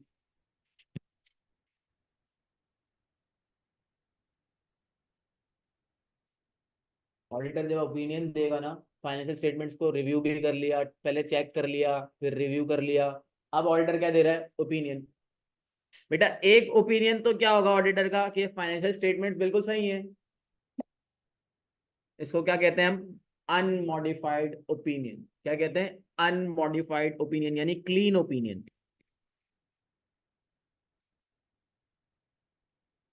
क्लीन ओपिनियन यानी financial statement in our opinion. बेटा कभी भी ऑडिटर गारंटी तो नहीं देगा ना, पक्का इस बात की पता चल चुका है ना, कभी भी ऑडिटर गारंटी नहीं देता। तो ऑडिटर क्या बोलेगा? इन our opinion the financial statement gives true and fair view. True and fair view. मेरे हिसाब से फाइनेंशियल स्टेटमेंट सही है। ठीक है। फिर इसके बाद मॉडिफाइड ओपिनियन। मॉडिफाइड ओपिनियन के अंदर कैटेगरीज हैं बेटा, जैसा गुना वैसी सजा। तो गुनाहों की भी अलग अलग टाइप्स होती है ना, और फिर सजाओं की भी अलग अलग टाइप्स होगी। तो मिसाल के तौर पे आप ऑडिट करने आए और आपने देखा कि तकरीबन सब चीजें ठीक है, फाइनेंशियल स्टेटमेंट में तकरीबन सब चीजें ठीक है, रिसीवेबल में आपको मिस स्टेटमेंट लग रही है, रिसीवेबल में आपको मटीरियल मिस स्टेटमेंट लग रही है, सिर्फ मिस स्टेटमेंट नहीं, मटीरियल मिस स्टेटमेंट लग रही है। आप मेरे पास आए, आप ऑडिटर है ना, मैं मैनेजमेंट हूँ, आप मेरे पास आए, सर बोला सर ये मिस स्टेटमेंट है रिसीवेबल्स में, मटीरियल मिस स्टेटमेंट ठीक कर दें। मतलब नहीं करता, मैं ठीक नहीं कर रहा। तो आपने बोला कि सर मैं ओपिनियन में बोल दूंगा ये वाली बात, मतलब जा बोल दे। तो आप बताए कौन सा ओपिनियन दोगे फिर?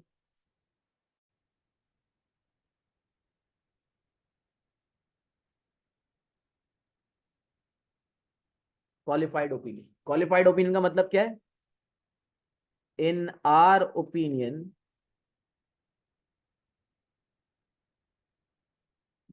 The financial statement gives true and fair view except for dash dash।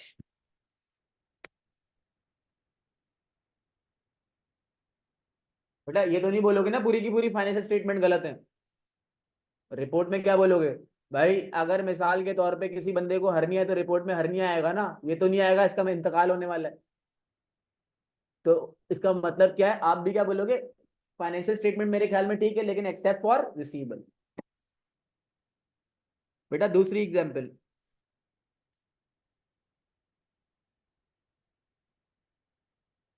ये मैं जो बात कर रहा हूं ना, ये मैं जो बात कर रहा हूँ इस कॉल मॉडिफाइड ओपिनियन के अंदर वाली बातें कर रहा हूँ, ये पूरा हो गया, अनमॉडिफाइड ओपिनियन हो गया, इससे सीधा सिंपल था बस।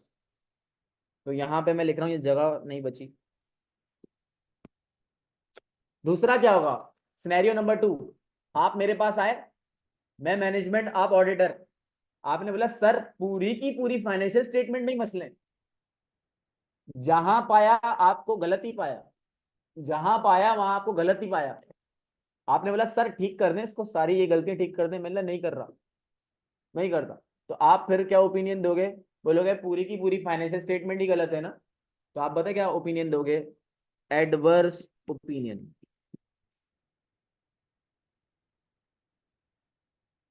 एडवर्स ओपिनियन यानी आप क्या बोलोगे? इन आर ओपिनियन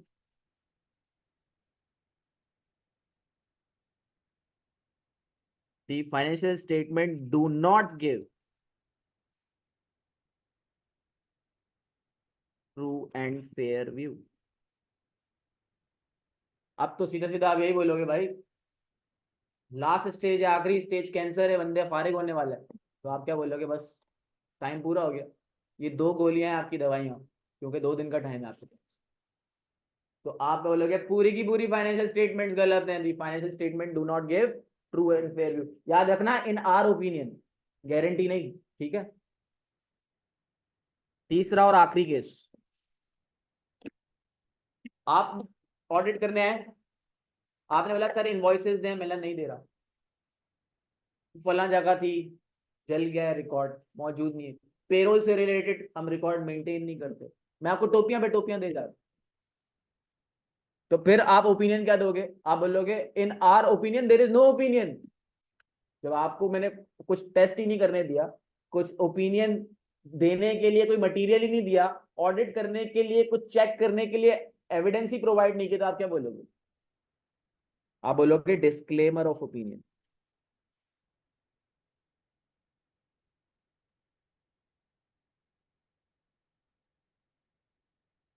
अब इसमें दो चीजें हो सकती हैं डिस्क्लेमर ऑफ ओपिनियन में, या तो मैं एक आध किसी चीज पे आपको टोपी करा रहा हूं, तो आप बोल दोगे यार कि मुझे यहाँ पे सबूत नहीं मिले, बाकी इसके अलावा फाइनेंशियल स्टेटमेंट ठीक है। और अगर मैं आपको कहीं पे भी सबूत नहीं देता, किसी भी चीज का सबूत नहीं देता, तो आप क्या बोलोगे? मैं ओपिनियन दे ही नहीं रहा। आप ऑडिटर की लैंग्वेज क्या होगी? मैं ओपिनियन दे ही नहीं रहा। बेटा पहले वाली बात लिख लेता हूं कि मैं ओपिनियन दे ही नहीं रहा, तो इसमें आप क्या बोलोगे? The auditor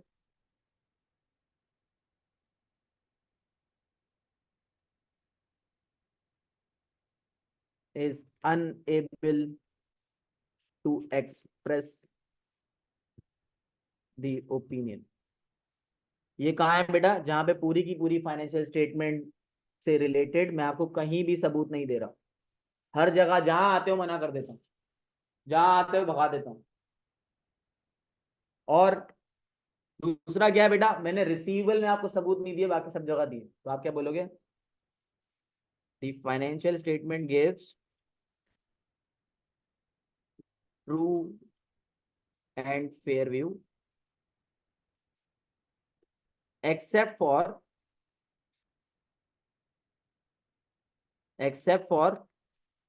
the receivables। मिसाल के तौर पे लिखा हूं यहाँ पे, ठीक है, हमेशा रिसीवेबल नहीं आएगा, मिसाल के तौर पे, except for the receivable where the auditor is unable to obtain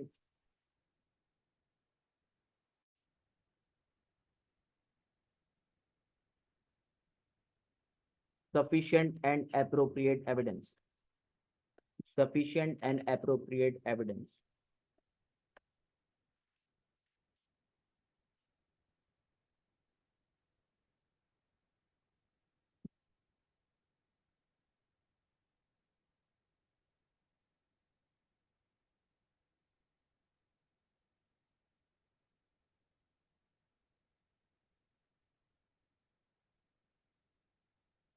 बेटा ओपिनियन के अंदर अगर तो क्वालिफाइड यानी मॉडिफाइड करनी है, ओपिनियन को अपने मॉडिफाई करना है।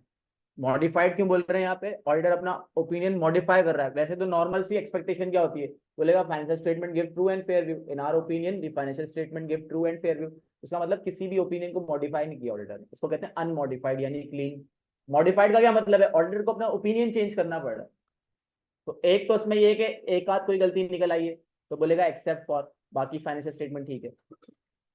अगर सारी की सारी गलत है तो क्या बोलेगा? पूरी की पूरी फाइनेंशियल स्टेटमेंट ठीक नहीं है। एक और सिचुएशन ये होती है कि मैनेजमेंट सबूत ही नहीं दे रही हो, तो ऑडिटर क्या करेगा? बोलेगा यार सारी चीजों पे सबूत मिले, सब सही है, बाकी एक चीज ऐसी रह गई जिसपे सबूत नहीं मिले, जहां पे ऑडिटर अपना ओपिनियन देने से इनकार कर रहा है। इसकी पूरी लंबी बात दास्तान होगी, आगे हम देखेंगे, ठीक है। और एक क्या है? ऑडिटर बोलेगा यार कि मुझे तो सबूत इन्होंने दिए ही नहीं, कोई किसी चीज में भी सबूत नहीं, तो मेरा ओपिनियन भी नहीं है कोई, ठीक है। तो यहाँ पे हमने जो डिस्कशन की आज की क्लास में, पहले हमने ये समझा कि ऑडिट के पेपर का पैटर्न क्या है। इसके बाद हमने ये समझा कि ऑडिटर को अपॉइंट शेयर होल्डर क्यों करते हैं। ऑडिटर फाइनेंशियल स्टेटमेंट्स को चेक करता है, तो कैसे चेक करता है? सैम्पलिंग बेसिस पे और मटेरियल आइटम्स का ऑडिट करता है, क्योंकि टाइम नहीं है ऑडिटर के पास इतनी। फिर हमने ये समझा कि ऑडिटर फ्रॉड को डिटेक्ट करने नहीं आया। देन हमने कंट्रोल्स और फाइनेंशियल स्टेटमेंट्स का रिश्ता देखा, और हमने ये बोला फाइनेंशियल स्टेटमेंट भी मैनेजमेंट बनाती है, कंट्रोल्स भी मैनेजमेंट बनाती है, और फ्रॉड को डिटेक्ट भी मैनेजमेंट करती है। ऑडिटर का काम क्या है? ये देखना कि फाइनेंशियल स्टेटमेंट सही है नहीं। और ऑडिटर, मैंने बताया था एक इंपॉर्टेंट बात, फाइनेंशियल स्टेटमेंट्स को किस नजरों से देखता है? गलती भी हो सकती है, फ्रॉड भी हो सकता है, और सब कुछ ठीक भी हो सकता है। सही। तो आज की हमारी यहां तक की क्लास थी। नेक्स्ट क्लास में हम अपने टॉपिक से स्टार्ट करेंगे। ये एक दफा पर्पस ऑफ ऑडिट है, कवर हो चुकी है ये बात, इसको एक दफा पढ़ लें।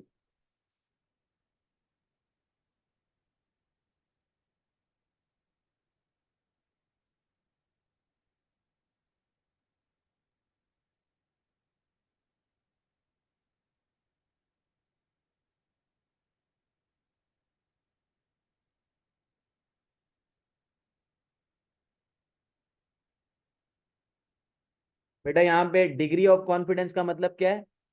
Intended user. बेटा शेयर होल्डर का कॉन्फिडेंस बढ़ता है जब ऑडिटर रिपोर्ट के अंदर कोई बात बोलेगा ना, तो शेयर होल्डर का कॉन्फिडेंस उस पर डिपेंडेंट डिपेंडेंट है। शेयर होल्डर, ऑडिटर ने बोल दिया फाइनेंशियल स्टेटमेंट ठीक है, तो सोचो शेयर होल्डर भी बोल रहा होगा, इसका मतलब मैनेजमेंट सच्चाई से काम कर रही है। अगर ऑडिटर ने बोला फाइनेंशियल स्टेटमेंट ठीक नहीं है, तो ऑडिटर, शेयर होल्डर का भरोसा खत्म हो जाएगा मैनेजमेंट से। और अगर ये देखें, भाई सिर्फ शेयर होल्डर थोड़ी है, कंपनी की जो एनुअल एनुअल रिपोर्ट होती है लिस्टेड कंपनी की, वो वेबसाइट पे पब्लिश होती है ना, तो पोटेंशियल इन्वेस्टर और स्टॉक मार्केट में भी इसका बहुत असर आता है। तो इंटेंडेड यूजर का जो वर्ड लिखा है ना, इसलिए क्योंकि इंटेंडेड यूजर का भी कॉन्फिडेंस इंक्रीज होता है। शेयर होल्डर ने बोल दिया फाइनेंशियल स्टेटमेंट सही है, इन्वेस्टर बोलता है लगाओ इस कंपनी में पैसे।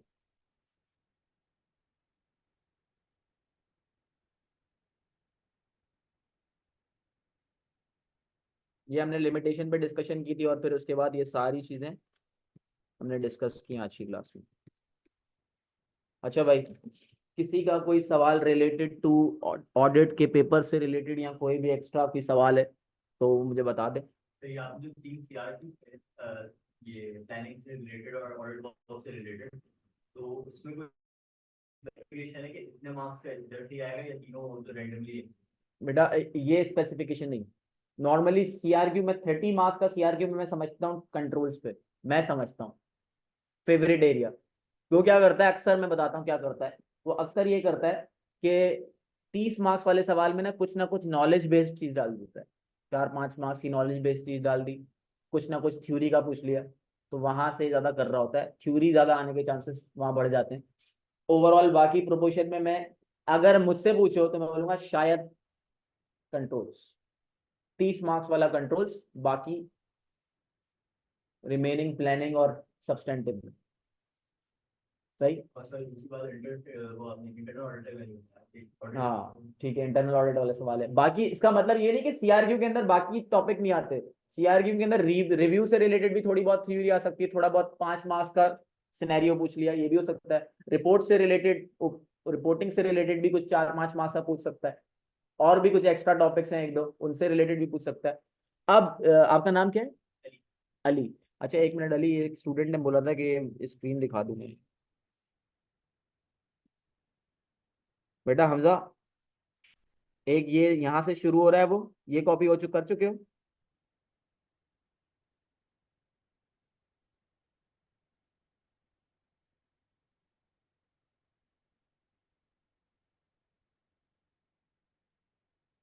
उसके बाद ये पिछला वाला हमजा। अबे बेटा माइक पे आ जाना। सर आप ये शेयर करेंगे हमसे डॉक्यूमेंट? जी।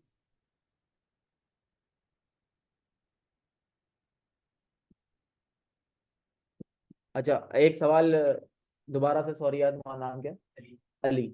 एक सवाल अली का ये था सर कि यहाँ पे सिर्फ हम एक्सटर्नल ऑडिट पढ़ेंगे।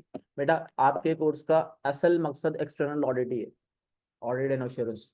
हाँ, 5 से 10 मार्क्स का वेटेज इंटरनल ऑडिट का सब्जेक्ट भी रखता है, मेरे हिसाब से 5 मार्क्स।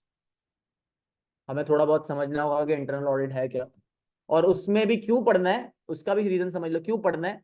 क्योंकि इंटरनल ऑडिटर के काम से कहीं ना कहीं एक्सटर्नल ऑडिटर को काम लेना होता है। क्योंकि इंटरनल ऑडिटर का काम क्या हो रहा होता है, मिसाल इन्वेंट्री काउंट कर रहा है इंटरनल ऑडिटर, तो इन्वेंट्री काउंट की जो रिपोर्ट होगी एक्सटर्नल ऑडिटर उसी को देख रहा होगा ना एज अ सबूत, तो तब उस कॉन्टेक्स्ट में हमें इंटरनल ऑडिट पढ़ना जी। Internal control is a different thing, internal audit is a different thing. Internal audit का मतलब होता है कंपनी के अंदर ही एक बंदा है जो काम किसके लिए करता है, ऑडिट कमेटी के लिए, नॉन एग्जीक्यूटिव डायरेक्टर्स के लिए। और कंपनी ने इंटरनल कंट्रोल्स को डिजाइन किया होता है, ऑडिटर कहीं ना कहीं उससे, इंटरनल ऑडिटर बोल रहा हूँ, इंटरनल ऑडिटर कहीं ना कहीं उसके अंदर इन्वेंट्री काउंट कर रहा होगा, कंट्रोल्स की रिपोर्ट बना रहा होगा, कंट्रोल साइड सबसे चल रहे हैं या नहीं, यहाँ क्लास में आए, अटेंडेंस ली, कैमरा देखा चल रहा है या नहीं, ये इंटरनल ऑडिटर ये वाले काम कर रहा हो।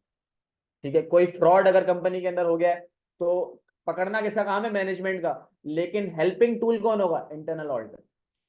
इन्वेस्टिगेशन का पार्ट कौन होगा, इंटरनल ऑडिट। सही, internal control is a different thing, internal audit is a different thing. I hope कि एक्सटर्नल ऑडिटर का स्कोप क्या है वो समझ आ गया होगा आपको। किसी का और कोई सवाल? डन।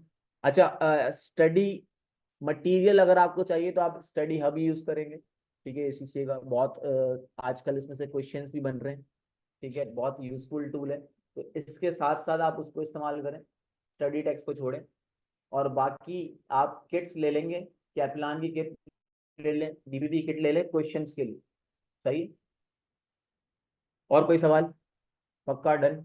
चलो भाई, आज की क्लास मैं यहाँ पे एंड कर रहा हूँ, अपना बहुत बहुत ख्याल रखिएगा, इंशाल्लाह नेक्स्ट क्लास में मुलाकात करते हैं।